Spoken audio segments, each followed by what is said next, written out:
काळाचौकी परिसरात तरुणीवर चाकू हल्ला। तरुणीवर हल्ल्यानंतर तरुणाने स्वतःचा गळा चिरला। भर रस्त्यात घडलेल्या प्रकाराने मुंबई हादरली।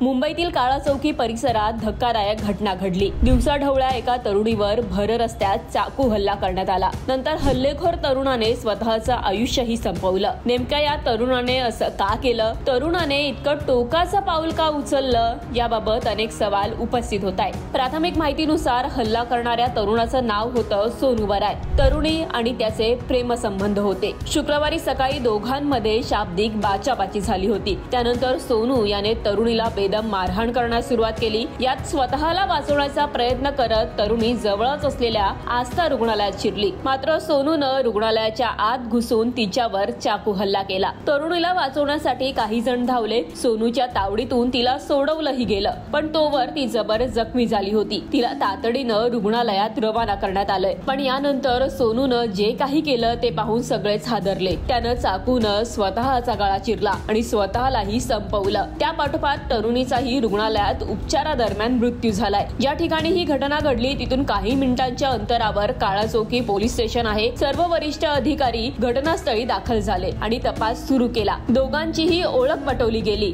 आणि सोनू याने इतकं टोकाचं पाऊल का उचललं या दिशेने तपास सुरू झाला।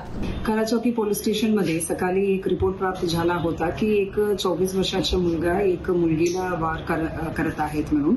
जेव्हा पोलीस स्पॉटला पोहोचले होते तेव्हा ते बघितले की जे मुलगा आहे ते स्वतःवर वार करून सुसाईड केलेले होता आणि ते मुलगीला इमिडिएटली रेस्क्यू करून आम्ही पोलीस स्टेशनला भरती केले होते। ते या गुन्ह्यावर आम्ही आता 109 BNS प्रमाणे गुन्हा दर्ज करून घेतलेला आहेत।